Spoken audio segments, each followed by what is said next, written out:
All right, let's talk about something that is, or absolutely should be, on the mind of every CIO, CTO, and enterprise architect out there, especially in the financial world. We're talking about the EU's Digital Operational Resilience Act, or DORA. We're going to break down what this regulation really means for your AI strategy, based on a brilliant post by Dmytro Golodyuk. And we're not going to look at this through a legal lens. Nope. This is for the architects. So let's get into it. You know, Dima kicks things off with a story that I think a lot of us have lived through. You're on that go-live call, all the lights are green, and then boom, something comes crashing down because of a dependency someone forgot about. It's such a perfect reminder that resilience isn't just one component, it's the entire system.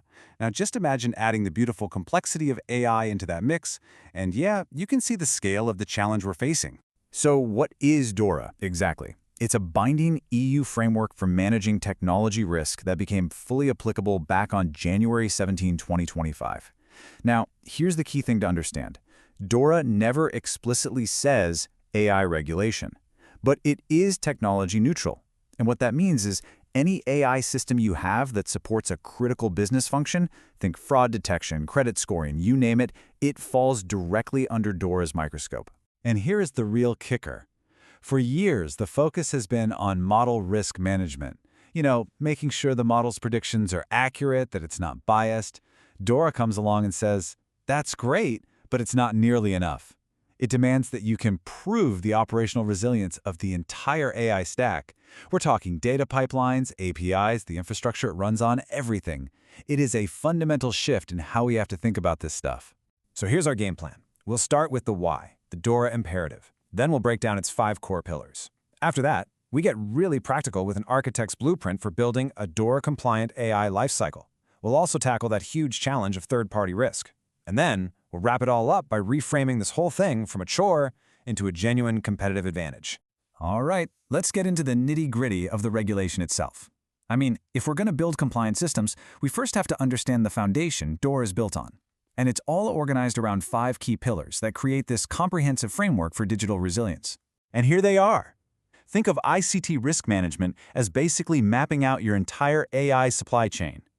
Incident management isn't just about a server going down, it's about subtle things like model drift. Resilience testing means you are actively trying to break your own models. Third-party risk puts your AI vendors under the magnifying glass, and information sharing is all about learning from cyber threats across the industry. Let's start by digging into the timelines for incident management, because they're tight. 4 hours, that's it. From the moment you classify a major ICT-related incident, and that could absolutely be your star AI model going off the rails, you have just 4 hours to get that initial notification filed with the regulators. Then the clock is still ticking. You have 72 hours, 3 days, to follow that up with an intermediate report. Just think for a second about the pressure that puts on your entire response team. You need robust detection, logging, and analysis capabilities ready to go. You need answers, and you need them fast. And finally, you've got 1 month to deliver the final full incident report. These deadlines really drive home the point that you need immutable audit trails and fantastic monitoring. This isn't something you can just piece together after the fact. It has to be built in. And get this, DORA doesn't just want you to have a plan for when things go wrong. It demands that you actively try to break your own systems. For significant entities, this means something called threat-led penetration testing, or TLPT, at least once every 3 years. And this is not your standard vulnerability scan. This is a full-scale, real-world simulated cyber attack on your most critical systems, including your AI, to find their breaking points before the bad guys do. Okay, so we get the what and the why of DORA. Let's pivot to the how. How do we, as architects, actually design and build systems that can meet these pretty intense demands? Well, this is where the DORA-compliant AI risk lifecycle comes in. The lifecycle itself is probably familiar to a lot of you who work with risk management frameworks. It breaks down into 4 really logical phases. You identify your assets, you protect them, you detect when something's wrong, and you have a solid plan to respond and recover. And for each of these phases, DORA implies some very specific architectural requirements. First things first, identify. And let's be real, you cannot protect what you don't even know you have. It's as simple as that. So the absolute foundational requirement here is a dynamic AI model and data catalog. And I'm not talking about a static spreadsheet that's outdated the second you save it. This has to be a living, breathing map of your entire AI world, documenting every single model, data source, and dependency, and tracking its business criticality. Next up, protect. This is all about shifting left, right? It's about building resilience and security directly into your development process from day one. The key architectural pattern here is a resilient MLOps pipeline. This means using immutable registries for your code, your data, and your models, so you have a perfect, unbroken audit trail.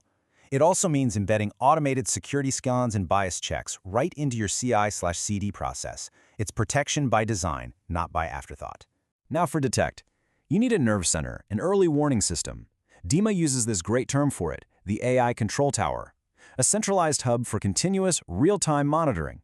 And we're not just talking about watching for statistical model drift. We're also talking about monitoring for security anomalies, things like weird inference patterns or strange API calls, anything that could be a signal of an attack in progress.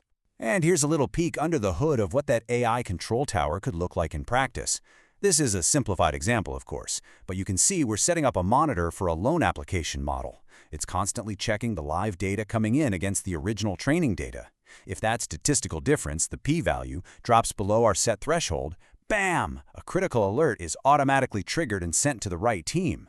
This is automated detection in action. And finally, response and recovery. Look, things will break. It's inevitable. The real question is, what's your plan for when they do? Your architecture has to support things like automated failover to a backup model, or maybe falling back to a simpler, more predictable rule-based engine. For those really critical decisions, having a human-in-the-loop queue is essential. And crucially, these AI systems have to be included in your yearly disaster recovery tests. You must prove you can bring them back online from scratch within your target recovery time. Okay, let's tackle what might be the elephant in the room for a lot of organizations: third-party risk. Let's face it, we are all becoming more and more reliant on external providers, from foundational models from places like OpenAI or Google, all the way to our MLOps vendors. DORA is crystal clear on this. You, the financial entity, are still fully on the hook. So how do we actually get our arms around this from an architectural standpoint? Well, there are three really solid patterns to use. First, a centralized API gateway to manage, log, and secure every single call to an external AI service. Second, an anti-corruption layer, which basically isolates your core systems from the third-party API. This makes it way easier to swap out vendors later if you need to. And third, a data sanitation layer to automatically strip out or redact sensitive PII before it ever leaves your network perimeter. And this architecture has to be backed by some serious contractual muscle. Think of this as your non-negotiable checklist when you're talking to any AI provider. You must demand hard evidence of their security and resilience posture. You need absolute clarity on how they govern data. And, this is a big one, your contract must guarantee you and your regulators unrestricted rights to audit them. Honestly, if a vendor pushes back on that last one, that's a massive red flag. You know, it's really easy to look at everything we've just talked about and just see a massive compliance headache, another mountain of paperwork.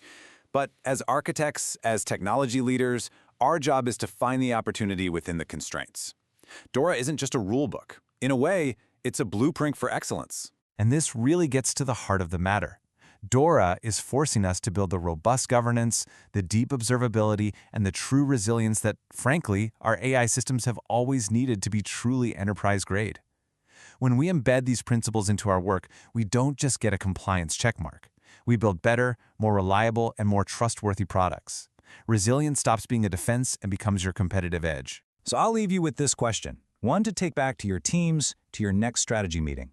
As you look at your AI roadmap through this new lens of DORA, are you seeing it as a cost center, something to be minimized? Or are you seeing it as an investment in the kind of trust and resilience that will define the winners in this new digital frontier? The choice really is yours. Thanks for tuning in.